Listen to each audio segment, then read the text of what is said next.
현재 어떤 기분이 드십니까? 하루를 돌아봤을 때 기분이 좋은 시간보다 기분이 나쁜 시간이 더 많지는 않던가요? 사람은 본능적으로 부정적인 생각을 하도록 적응해 왔습니다. 원시시대부터 독이 들어있는 딸기를 기억하고 이를 전파하며 생존율을 높여왔기 때문이죠. 그래서 우리 뇌는 무의식적으로 근심 걱정을 먼저 하도록 설계되어 있습니다.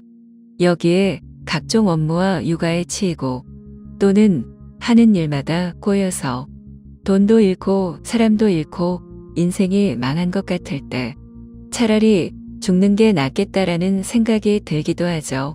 더러는 인생은 원래 그런 거야라며 그저 슬픔을 참고 견디라고 하지만 문제는 이때의 기분과 감정이 건강 상태에 심각한 영향을 미친다는 건데요. 즉, 몸과 마음은 연결되어 있기 때문에 기분이 자주 상하면 불평과 불만이 늘어나고 슬픔과 화가 절정에 다르게 됩니다. 그러면 감정 에너지와 의지력에 손실을 가져와 점점 무기력해지고 우울증, 공황장애, 피해망상증을 넘어 자살까지 시도하게 되죠. 부정적인 마음과 생각이 점점 뇌를 망가뜨려 제대로 된 판단을 할 수 없게 만드는 거예요. 또한 점점 심박동이 불안전해지고 스트레스 수치가 극에 달해 불규칙적인 호르몬 분비로 불면증과 염증을 유발해 결국 암세포를 키우기도 하는데요. 더군다나 부정적인 생각은 안 좋은 파동을 만들어내기 때문에 주변 사람들에게도 악영향을 끼쳐 불쾌한 감정이 전달되고 주변을 오염시켜 사람들을 떠나게 할 뿐 아니라 불운을 끌어들이고 복을 달아나게 합니다. 그래서 그 무엇보다도 마음의 평정심을 유지하는 게 정말 중요합니다. 하지만 사람들은 이에 대한 중요성을 잘 모를 뿐더러 그 방법 또한 잘 알려진 게 없습니다. 무엇을 어떻게 해야 매 순간 기분이 좋고 편안한 마음으로 인생을 살아갈 수 있을까요? 건강한 몸과 마음, 장수와 만사형통의 비법은 무엇일까요? 지금부터는 불행이 겹치고 기분이 상할 때마다 슬픔과 우울감을 없애고 기분이 좋아지는 방법을 공유해 보겠습니다. 이 처방을 따른다면 쓰디 쓴 인생이 달콤하게 바뀌어 365일 행복할 수 있으니 지금 바로 따라해 보세요. 첫째, 사건의 양면성을 인정해라. 사람은 누구나 꽃길을 걷기 원합니다. 하지만 꽃 중의 왕이라 불리는 장미꽃에도 가시가 있다는 걸 아시나요? 아무리 화려한 삶이라 한들 그 이면에는 가시 같은 역경이 반드시 존재한다는 건데요. 반대로 생각하면 아무리 힘든 상황이라 한들 좋은 점도 반드시 있다는 겁니다. 즉, 우리 인생엔 무조건 좋은 것도 무조건 나쁜 것도 없다는 거예요. 자기 자신을 봤을 때도 장단점이 있는 것처럼 모든 사건 사고에는 양면성이 동시에 존재하기 때문에 어디에 초점을 맞추느냐에 따라 그 사건이 불행이 되기도 하고 행복이 되기도 합니다. 위기가 기회가 될지 아니면 위기로 끝나버릴지는 사건 자체가 아닌 자신의 선택이라는 거예요. 죽느냐 사느냐 그것이 문제로다라는 명언을 남긴 햄릿이 말하길 세상엔 좋은 것도 나쁜 것도 없고 다만 우리 생각이 그렇게 만들 뿐이다라고 했습니다. 그래서 기쁘고 좋은 일이 생겼을 땐 자기 우월감과 특권의식에 사로잡히기보다 뭔가 잘못된 점은 없는지 겸손히 주위를 살피는 게 필요하고 불행이 겹칠 땐 그 이면에 좋은 점이 있다는 걸 믿고 곰곰이 생각해보면 무슨 일이 일어나던 평정심을 유지하고 기분 좋은 감정을 유지할 수 있습니다. 시시각각 변하는 상황 속에 마음이 요동치고 감정 기복이 심해져 기분에 끌려다니지 말라는 거예요. 예를 들어 면접 보러 가는 길에 옷이 터져서 급하게 옷을 사입었는데 면접관의 눈에 들 수도 있습니다.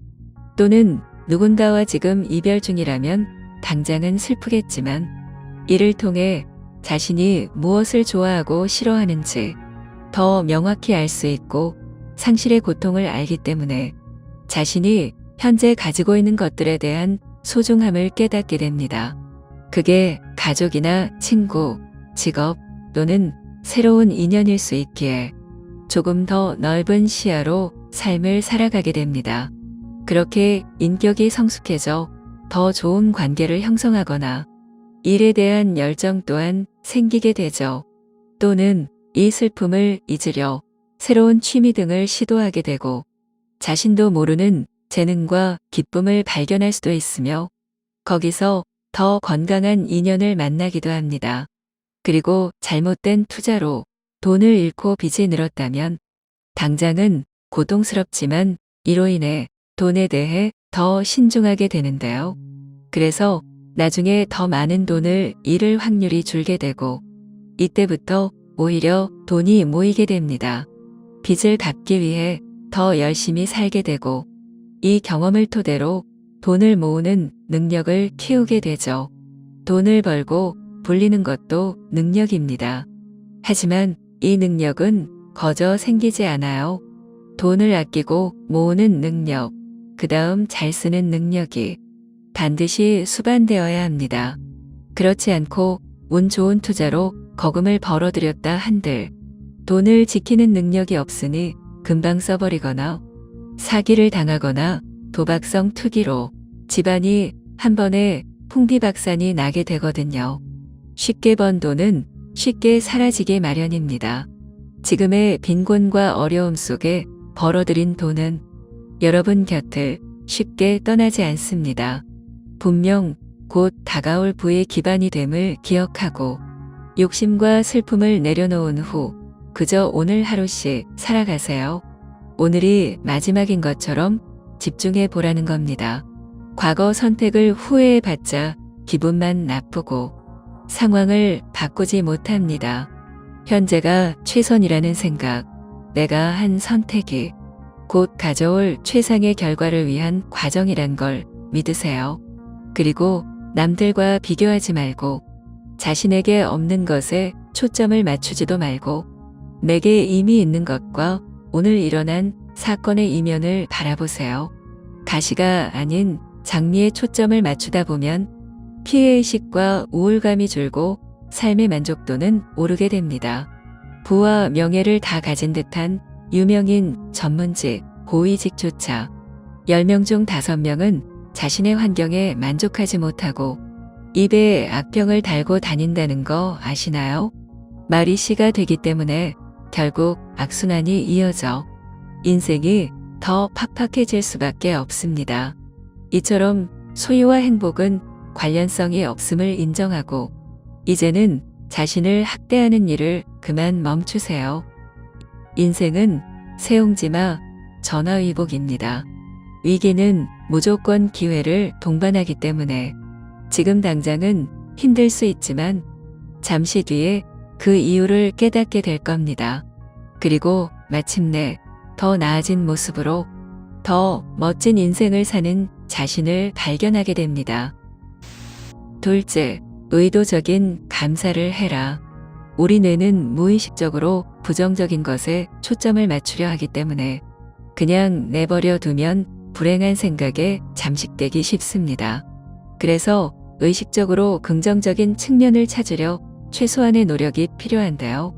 하지만 이 노력이 너무 거창하거나 어려운 것은 결코 아닙니다. 감기에 걸리면 감기약을 먹듯이 우울증이 왔을 때 항우울제나 신경안정제를 먹듯이 기분이 나쁠 때마다 약 먹을 시간이다라는 생각으로 아주 잠깐 감사할 거리를 찾아보는 겁니다. 어떤 특별한 일이 일어나서 감사하기보다 그냥 일상에서 하루를 돌아보며 오늘 일어난 일 중에 또는 내게 주어진 상황 속에서 가시가 아닌 장미를 찾아보는 거예요. 사실 이렇게 감사를 찾는 그 시간 자체가 치유가 됩니다. 단 몇 분 만에 우리 뇌는 화학적 변화를 일으키는데요. 이때 행복과 건강 호르몬으로 알려진 엔돌핀, 세로토닌, 옥시토신 분비가 활성화됩니다. 최근 뇌과학과 정신의학에서 이를 증명해냈고, 감사가 그 어떤 항우울제나 신경안정제, 수면제보다도 뛰어난 효과를 낳는다고 밝혀진 바 있죠. 그리고 감사하면 혈압이 낮아지고 인슐린 수치를 낮춰 당뇨병과 염증 완화에 큰 도움이 된다는 연구 결과도 있습니다. 감사는 그 어떤 소염제보다도 강력해서 몸의 독소를 제거하는데요. 염증은 면역체계에 대한 스트레스의 반응입니다. 즉, 몸에 이상이 있을 때 백혈구가 이를 처리한 흔적이란 건데요. 그런데 이 염증이 심해지면 당뇨, 치매, 심근경색, 심지어 암과 뇌졸중까지 유발하지만 감사가 이를 막을 수 있다는 거예요. 감사는 최고의 비타민이자 치료제라고 해도 과언이 아닙니다. 그래서 최근 미국에서는 환자들에게 감사 일기를 처방하고 있는데요. 하루에 단 5분만이라도 감사 목록을 적으면 그 어떤 약물과 치료보다 더 빠르게 몸과 마음이 건강해지기 때문이죠. 하지만 수기로 무언가를 적는 것 자체가 귀찮다면 개인 SNS 계정에라도 하루에 3개씩 감사했던 것을 적는 게 좋습니다. 출퇴근 대중교통 이용 시간이나 특히 잠들기 직전에 오늘 기분 좋고 감사한 점에 초점을 맞추면 근심이 줄고 불면증이 없어지며 회복 탄력성이 높아져 컨디션 회복에 정말 좋습니다. 그런데 아무리 생각해도 감사할 게 없다면 불행한 사건과 사고가 일어나지 않는 것에 감사할 수 있습니다. 예를 들어 출근길에 교통사고 날 뻔했는데 다치지 않아서 감사하다. 갑자기 죽는 사람들이 많은데 가족들이 내 곁에 있어서 감사하다. 일이 힘들지만 자영업자, 비정규직, 백수들도 많기에 직업이 있음에 감사하다. 운동하다 다쳐서 장애를 입을 수도 있는데 건강해서 감사하다. 돈을 잃었지만 완전히 망할 정도는 아니고 잘못된 투자와 투기를 분별하게 되어서 다음에는 더 큰 손해를 안 당할 수 있어 감사하다. 이별당했지만 나를 좀 먹고 힘들게 하는 사람이 하루빨리 걸러지는 동시에 내가 더 좋은 사람이 되어 감사하다. 이민 가는 사람이 많은데 탈북하는 사람들도 많기에 한국에 살아서 감사하다 이렇게 말이죠. 고대 철학자 에피쿠로스는 가지지 못한 것에 대한 욕망으로 가지고 있는 것을 망치지 말라라고 했습니다. 지금 가진 것이 한때는 간절히 바라고 원했던 것이란 걸 기억하세요. 행복은 상대적입니다. 나보다 나은 사람을 롤모델로 삼고 동기부여의 기회로 삼을 수도 있겠지만 대개는 시기 질투하고 본인의 삶을 비하하며 스스로를 불행하게 만듭니다.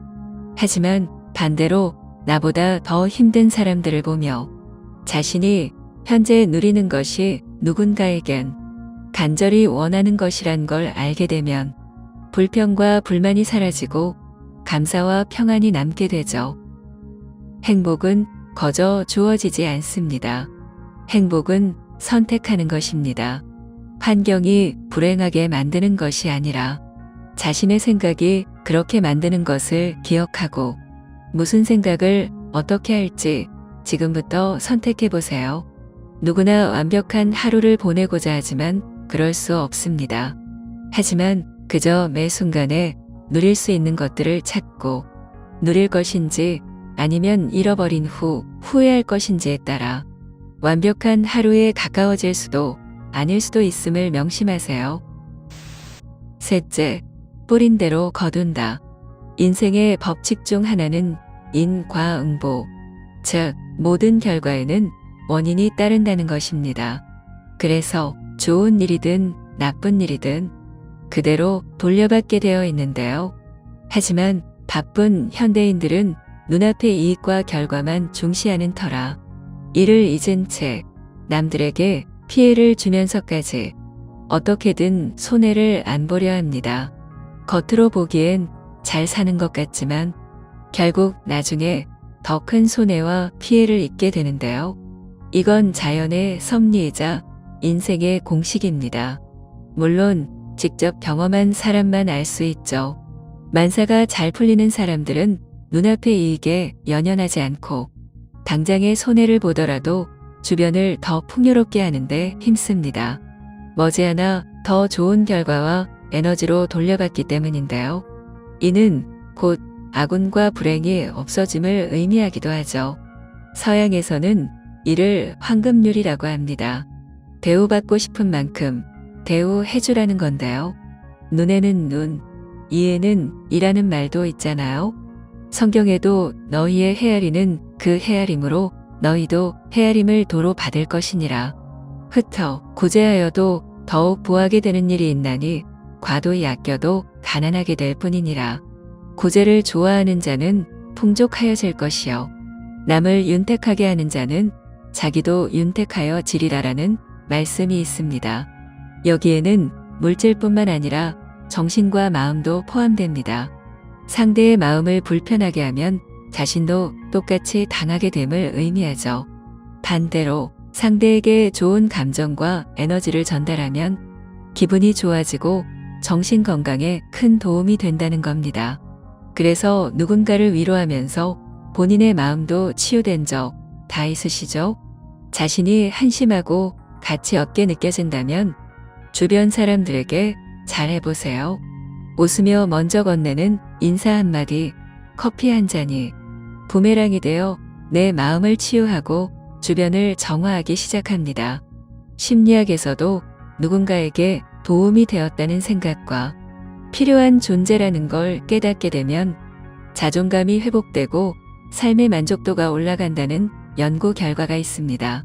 그래서 예로부터 성공한 사람들은 주기적으로 봉사활동을 하고 많은 돈을 기부합니다.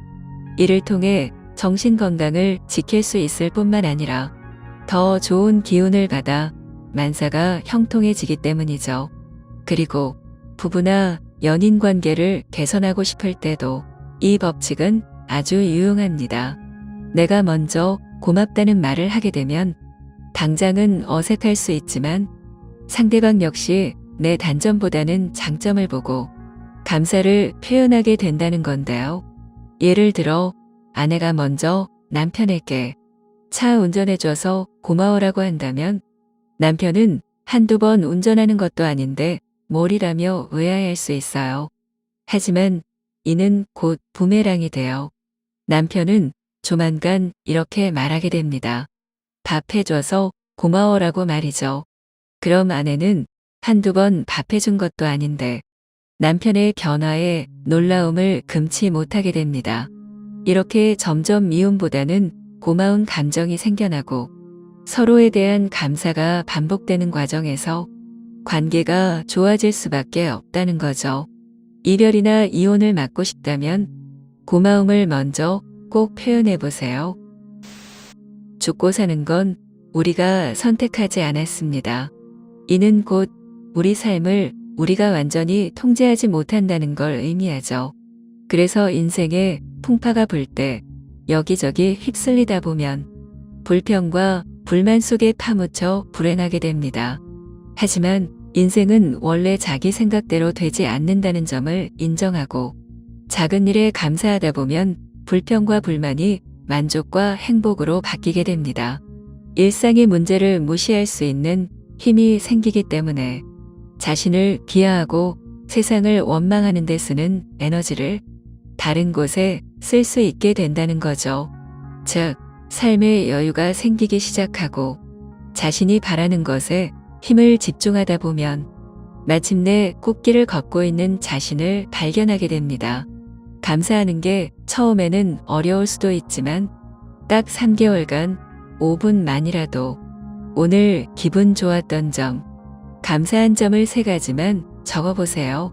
그 효과가 즉시 나타남과 동시에 내일이 바뀌고 미래가 바뀌어 결국 인생의 반전을 경험하게 되실 겁니다.